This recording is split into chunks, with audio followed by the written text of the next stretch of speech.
Esses dias eu tava lembrando de quando eu entrevistei o Paulo Guedes, faz um tempo já, e ele disse assim, ó... Para virar Argentina, 6 meses, para virar Venezuela, 1 ano e meio. E aí eu trouxe alguns dados pra gente entender se de fato a gente pode virar uma Venezuela ou não. E, lembrando que por que é importante gravar esse vídeo? Porque, a Venezuela já foi um país próspero, tá? E hoje 94,5% da população vive em extrema pobreza, o que é um absurdo. E aí eu vou te pedir duas coisas nesse vídeo. O primeiro de tudo é muito simples, tá? Não tem nenhuma grande exigência, é só você curtir esse vídeo. Essa é a primeira coisa que eu peço, tá? Teu botão aqui embaixo parece um joinha, muito parecido com uma mão fazendo assim, né, Kaique? Não é muito complexo. Aí você vai pegar o seu mouse, você arrasta até lá e clica aqui. Ou você pega o seu dedo, esse mesmo, e você clica ali também, que já resolveu o problema. Passo 1, feito. Passo 2. O passo 2 é difícil, hein? O passo 2 é você não brigar nos comentários. Essa é difícil. Essa é pedir demais, não é? Eu acho difícil, mas tem gente que já me xingou de tudo que vocês podem imaginar. Eu sou bolsonarista, eu sou lulista, eu sou esquerdista, eu sou de direita, eu sou não sei o que lá, eu sou... É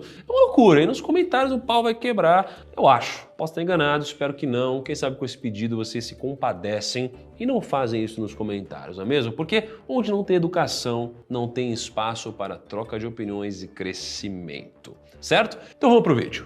E antes de começar aqui, temos um recadinho para você que é o seguinte, hoje tem mais de 20 mil fundos de previdência. E desses aqui, mais de 2 mil são para investidores qualificados. E acredito que tinham muitos fundos de previdência com taxas de administração altíssimas, com pouca performance, com pouco resultado ao longo do tempo e muitas taxas. Por isso, a gestora Grão criou o plano de previdência Arca Grão. Um plano de previdência que se baseia na minha filosofia de investimentos e que você pode investir a partir de R$100 e fazer aportes consistentes todos os meses ou até, quem sabe, fazer a portabilidade de alguma outra previdência que talvez você tenha no banco. Às vezes tem uma previdência no Banco do Brasil, no Itaú, no Bradesco, enfim, na Caixa, no Santander, em algum grande banco. E você pode fazer a portabilidade para o plano de previdência da Arca, tá bom? Então vou deixar um link aqui na descrição para você fazer a sua portabilidade ou começar a investir no seu futuro. Esse vídeo vai ser dividido em 5 partes, tá? Primeiro, o que define um país socialista? É importante entender o que é um país socialista de fato. Segundo, a Venezuela é um país socialista? Porque tem muita discussão sobre se a Venezuela é um país socialista. Às vezes não, tem gente que diz que não. Então a gente vai tentar chegar a uma conclusão sobre isso. Terceiro, o que aconteceu com a Venezuela nos últimos anos? O que tem acontecido constantemente? Como que ela saiu de um país próspero para o que ela é hoje? Em quarto, indicadores sociais e econômicos da Venezuela. E em quinto lugar e por último, se o Brasil pode ou não virar uma Venezuela. Esse vai ser o quinto ponto do nosso vídeo. Então, primeiro, o que define um país socialista? Vamos lá. O socialismo ele é uma filosofia política, social e econômica, ou seja, é um jeito de pensar. A filosofia é a busca pela verdade, tá? Então, nesse caso, é o que acredita-se ser a verdade dentro desses 3 âmbitos, tá? Social, político e econômico. Então não tem como simplificar o que é um país socialista, não tem um checklist do socialismo, mas tem algumas características que de alguma forma diferem a filosofia socialista de outras filosofias políticas. Por exemplo, as principais características do socialismo dentro do século XXI são basicamente o seguinte. Primeiro, a tomada do poder pela classe trabalhadora. Então, geralmente a classe trabalhadora, ela toma o poder. Você tem a socialização dos meios de produção. Você também tem a ausência de competição e do lucro. Então a lógica é outra, não necessariamente é para eu ter lucro, então eu não tenho uma competição necessariamente, eu não tenho quem é melhor, quem é pior, não em tese. Depois eu tenho uma economia planificada. O que é isso? O Estado ele é responsável por todos os setores da economia, ou seja, é uma economia totalmente estatizada, com o Estado no papel de planejador central. Então imagina o seguinte, quando a gente ouve aqui no Brasil, o pessoal falando sobre, se o governo tal ganhar, vão privatizar as empresas. Se o governo tal ganhar, vão manter as empresas estatais, ou seja, o Estado como dono dessas empresas, tá? No socialismo, a gente geralmente tem o Estado como dono de todas as empresas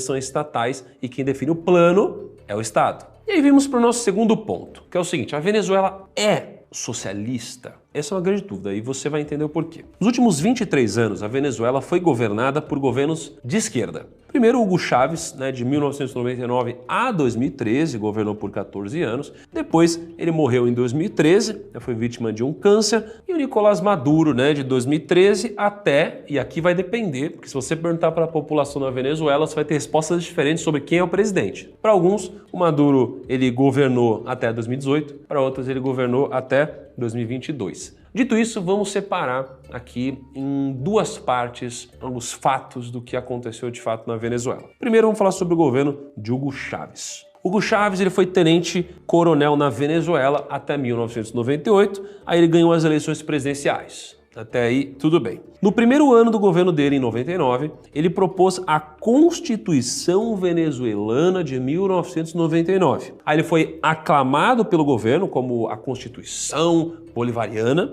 O bolivarianismo é basicamente um conjunto de doutrinas políticas que foram criadas por um general venezuelano no século XIX, que é o Simón Bolívar. E quando Chávez assumiu a presidência de fato, ele se autodenominou bolivariano, por causa do Simón Bolívar. O ponto é o seguinte, na visão do Chávez, o bolivarianismo é uma mistura dos escritos do Simón Bolívar com os princípios revolucionários de Jean-Jacques Rousseau e Karl Marx, tá? Então é um mix de ambas as coisas. E aí vamos falar do Maduro agora. O Chávez morreu em 2012. Aí o Maduro, como vice-presidente, assumiu a presidência da Venezuela logo depois. E em 2018, o Maduro ele foi reeleito. Só que na época, estava todo mundo falando sobre fraude. Então imagina, o Maduro ele se elegeu, mas foi fraude. Não, mas não foi fraude, ele realmente foi eleito. Então aqui começou uma dúvida. Então de um lado a China e a Rússia aceitaram o Maduro, ou seja, aceitaram essa reeleição, e do outro lado os Estados Unidos, um país mais capitalista,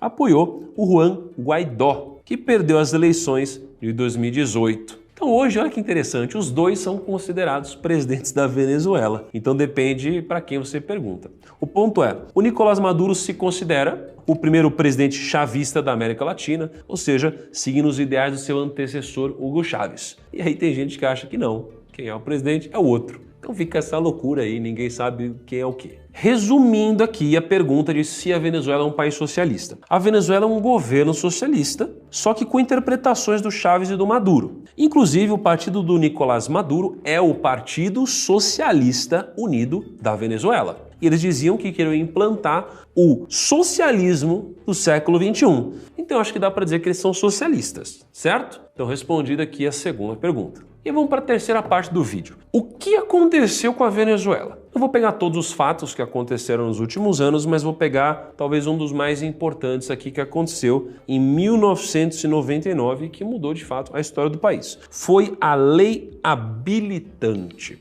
A lei habilitante permitia que o presidente legislasse por decreto. Então, em resumo, ele podia chegar aqui e ele podia decretar um monte de coisa sem ser aprovado pelo Poder Legislativo. E ele fez isso algumas vezes na história. Por exemplo, imagina que tem uma calamidade. Aí ele pegou e falou, desastre natural. Beleza. Aí depois, lidar com a ameaça do governo dos Estados Unidos.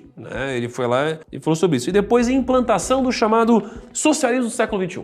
Então, ele tinha poderes para fazer isso, sem precisar de tantas aprovações assim. E o Chávez distribuiu terras, estatizou reservas de petróleo, ou seja, transformou essas reservas em reservas do Estado e nacionalizou setores inteiros da economia. Imagina um setor está lá na mão da iniciativa privada, ou seja, do empreendedor, enfim, dos trabalhadores. De repente, o Estado vem e fala, esse setor inteiro é meu, 100% meu. E em 2009 foi aprovada uma emenda que garantiu ao presidente e aos demais cargos públicos o direito de uma coisa bizarra, Kaique. Olha só, reeleição ilimitada. Imagina, sou presidente, daqui a 4 anos tem reeleição. Aí daqui a 4 anos, já foi 8 anos, não posso mais ser reeleito. Aí veio aqui, foi aprovada a reeleição ilimitada. Enfim, é isso que aconteceu. E em 2013 o Chávez morreu. Quarta parte do vídeo, como foi a economia da Venezuela no governo Hugo Chávez? Vamos lá. Segundo dados do The World Bank, ou seja, entre 1999 e 2013, alguns dos dados da economia da Venezuela foram o seguinte, o PIB cresceu 9,98% ao ano. Cara, cresceu pra caramba. 10% ao ano de crescimento é bom no PIB, não é, Kaique? É bom. Loucura, né?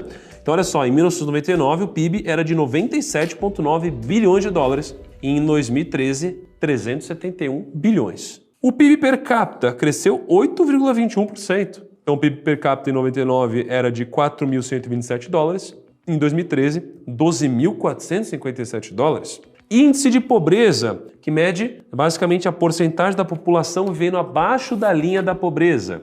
Em 99, 42% da Venezuela vivia abaixo da linha da pobreza. Já em 2013, caiu para 29%, uma diminuição de 1,96% ao ano. Muitas pessoas vivendo melhor na Venezuela ali até 2013. Ao contrário do que muitos pensam, a economia da Venezuela prosperou durante esses primeiros anos. Agora, por que isso aqui aconteceu? Duas coisas principais: preço do petróleo e a vantagem comparativa. Então isso aqui você não sabia, né? Pensou que eu ia falar mal da Venezuela? Olha que beleza, coisa boa aqui. Preço do petróleo e vantagem comparativa. Eu não sei se vocês sabem, mas a Venezuela tem a maior reserva de petróleo do mundo. Maior, inclusive, que a Arábia Saudita. Olha que beleza. E segundo a teoria das vantagens comparativas, um país deve produzir aquilo que apresenta com o menor custo de oportunidade. E para produzir um bem, o país ele perde a chance de produzir outro. Esse daqui é o custo-oportunidade. Então eu vou produzir esse daqui, onde eu tenho mais vantagem competitiva, em detrimento desse, que eu tenho um custo-oportunidade. Entendeu? É mais complexo eu produzir esse outro. Então é melhor eu produzir esse daqui, onde eu tenho mais vantagem competitiva. Então, na teoria, a Venezuela deveria especializar-se na produção de petróleo. E adivinha só, foi isso que ela fez. E olha a dependência do PIB da Venezuela com petróleo. Em 2000, a dependência era 80,4%. Você tem noção que o PIB da Venezuela em 2000 era 80,4% vindo de exportações da Venezuela em relação ao petróleo? Kaique, pensa assim, ó, de R$100 que o país gera, 80 vem de exportação de petróleo. É bastante, né? Tem todas as outras coisas no país, 80% é isso. Em 2005, era 80%, diminuiu a relevância, foi para 79,5%. Só que aí começa, 2009 foi para 90,8%, cara. E aí 2013, Kaique, de 100% do PIB, 95,8% do PIB ele era de exportação de petróleo. Imagina o Brasil inteiro ter, de todo o nosso PIB, 95,8% exposto a um único produto, cara. Tipo a soja. A gente está muito concentrado.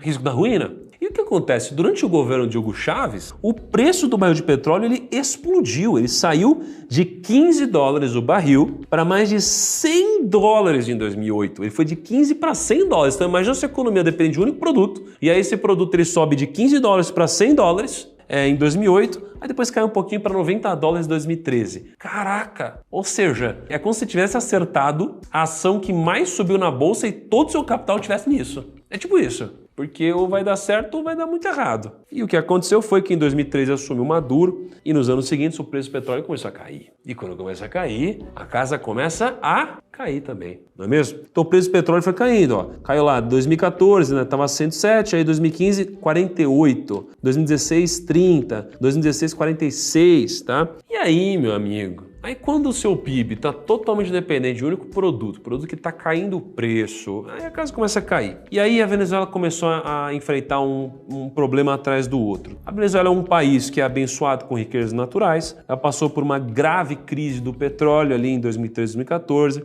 estatizou empresas e vários setores da economia, o câmbio disparou, né? Então no ano de 2021 eles tiveram uma inflação na casa de 684,86%. Eles tentaram tabelar os preços, a gente já aprendeu no passado que isso não funciona. A história mostra que a política de congelamento de preços não dá certo. Já vimos várias vezes na história, não sei porque tentam ainda fazer isso. Os produtos começaram a sumir das prateleiras, natural, né? Imagina, você congela o preço.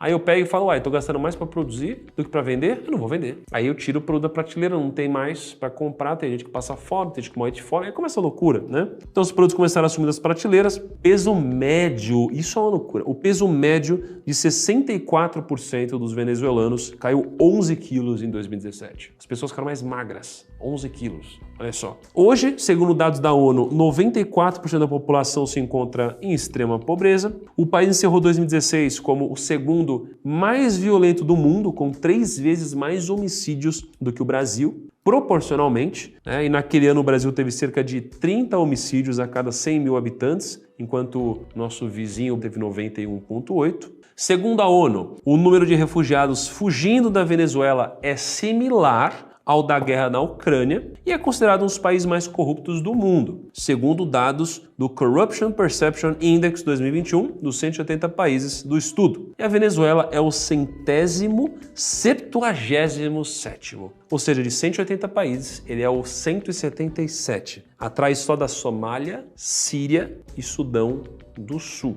E aí, vamos falar um pouco sobre o passado da Venezuela. Sabe o pior de tudo? A Venezuela já foi um país muito rico, muito rico. Eu tenho amigos que contam histórias de quando viajavam para lá, país muito rico, próspero, né, e etc. Ele era um dos países mais ricos da América Latina nos anos 50 e 80. Ela era conhecida como a Venezuela Saudita, devido à riqueza por conta do petróleo. Na capital, em Caracas, os prédios eram altos e muito modernos para a época, de uma forma comparativa. As rodovias eram largas. Os hotéis eles eram considerados um luxo e um paraíso tropical. Então você tinha muita coisa legal e à frente do seu tempo. O que aconteceu? Muitas medidas econômicas que não deram certo. Estatização de empresas, expropriação da propriedade privada, impressão do dinheiro, que gerou hiperinflação, tabelamento de preços, que gerou escassez de produto nas prateleiras. E assim como as políticas positivas demoram para surtir efeito, as negativas também. Então, às vezes, a gente pode plantar uma semente negativa hoje, ela não vai crescer da noite para o dia. Ela vai ter muito tempo, vai regar semente, vai virar uma árvore, essa árvore começa a dar frutos negativos, então demora, tá? Tanto bem quanto mal demora. E a Venezuela dependia de um único produto. Conclusão, hoje a Venezuela é uma das economias mais falidas do mundo de fato.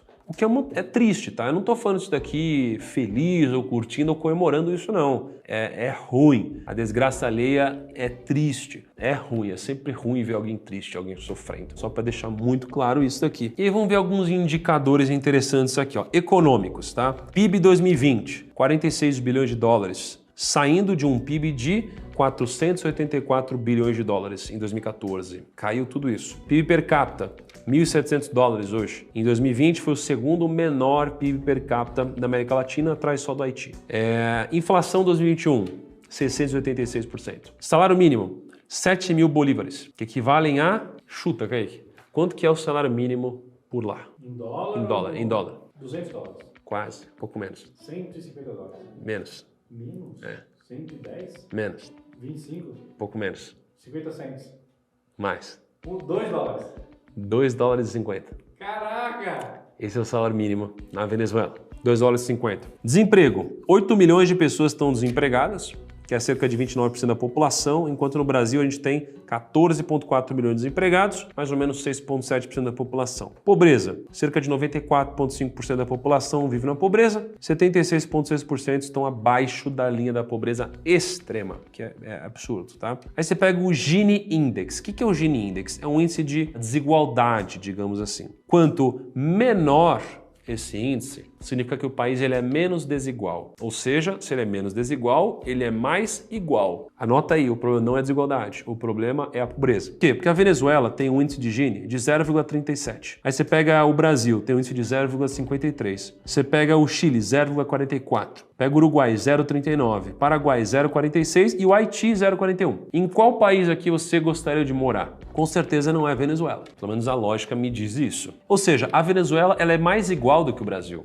A gente tem mais desigualdade no Brasil que na Venezuela, mas é melhor viver no Brasil do que viver na Venezuela. Por quê? Porque o problema não é a desigualdade, é a pobreza. Então, se eu tenho uma pessoa rica, essa pessoa aqui aumenta a média. Se essa pessoa rica vai embora para outro país por algum motivo, o país ficou mais igual, mas o país ficou mais pobre também. Então, o problema não é a desigualdade, é a pobreza. E a Venezuela, ela é muito igual. Todos são pobres. Conclusões aqui. A Venezuela não é um país pobre, ela é um país extremamente mal gerido, ok? Imagina, você tem um monte de riqueza, mas você é muito mal gerido. Ela tem 18% das reservas mundiais de petróleo, o que dá 300,9 bilhões de barris. Hoje o preço do petróleo é de 95 dólares o barril, ou seja, são mais de 28 trilhões de dólares em reserva de petróleo. Para efeito comparativo, o PIB de 2021 da China foi de 16 trilhões de dólares e dos Estados Unidos 22 trilhões de dólares, ou seja, é o PIB, né, de um desses países aqui. Mesmo assim, o número de refugiados e imigrantes da Venezuela no mundo é de mais de 6,8 milhões de pessoas. E agora vem a pergunta do vídeo de fato. O Brasil pode virar uma Venezuela? Qual que é a sua opinião de responder? Eu não tô aqui para te convencer de nada. Tô aqui para levantar alguns pontos e muito menos para defender qualquer tipo de ideologia, ok? O fato é,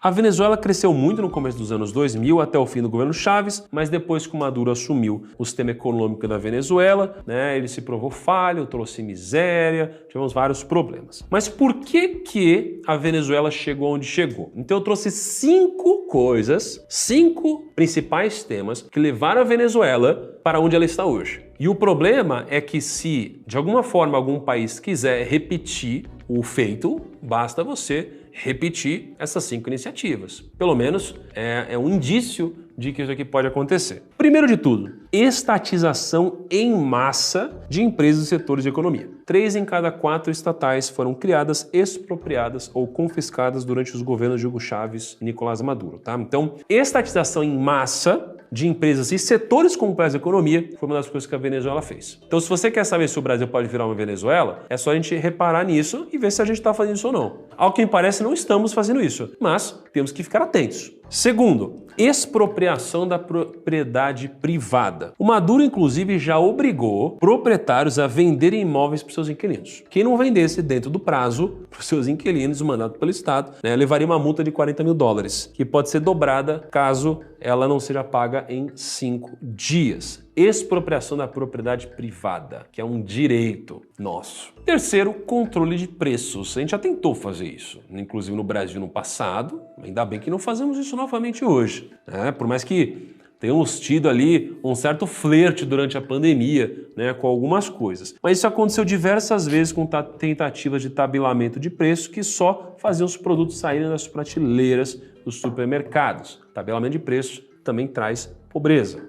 Quarta coisa, um populismo extremo. E por quê? Calma. Por quê? Né? Porque geralmente a gente vê um discurso do Maduro anti-elitista, como se o rico ou o empreendedor fosse um malvadão. No Brasil isso também muitas vezes acontece. Ah, o rico, o empreendedor, ele é malvadão. Qual que é o ponto? O ponto é, no Brasil, os pequenos negócios, eles geram 72% dos empregos com carteira assinada no país. Então, pensa que os pequenos negócios, na maioria deles, eles não são grandes empresários, não têm muito dinheiro, eles que empregam o país. São os pequenos empreendedores. Então, se você faz um discurso contra os empreendedores, cara, os pequenininhos que contratam a maioria das pessoas com carteira assinada no Brasil. Então, é um discurso muito populista e contra, né, os empreendedores de alguma forma. Se isso acontecer um dia, pode nos atrapalhar. E quinto ponto, corrupção. Corrupção, né? A gente já viu muito isso por aqui. A Venezuela conseguiu uma nota de 14 sobre 100 no índice de corrupção da Transparência Internacional. Prefeito de comparação, o Brasil, né, que não é um modelo a ser seguido em relação a isso,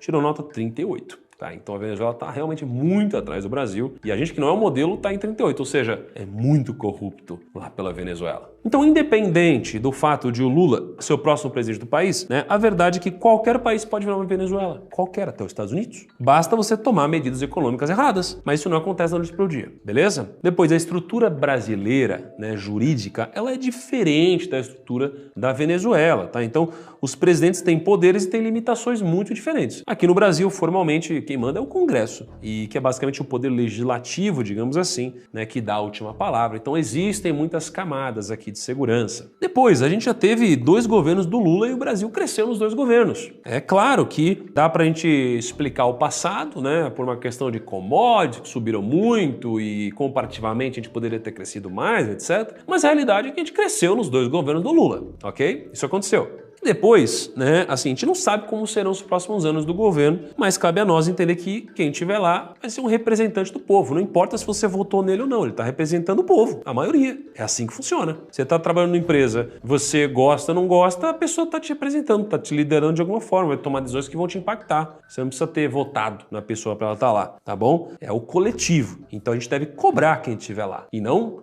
vangloriar ou ficar idolatrando, tal, não é essa a cabeça. E por último, estamos todos no mesmo avião. Torço para que o Brasil prospere, para que de fato a Venezuela também prospere. Torço para que ela cresça, para que toda a população de lá prospere, ajude, cresça, empreenda, crie riqueza, não tenha mais fome, não tenha desemprego, possam ser muito felizes. Eu desejo a mesma coisa aqui para o nosso país, para que a gente possa prosperar, crescer e poder se importar com coisas que às vezes parecem tão distantes da nossa realidade, como a felicidade, família, um Natal gostoso, né? Poder não passar fome, ter água, cobertor, uma cama para dormir e muita saúde. Me conta o que você achou aqui nos comentários. Um grande abraço, até o nosso próximo vídeo e tchau.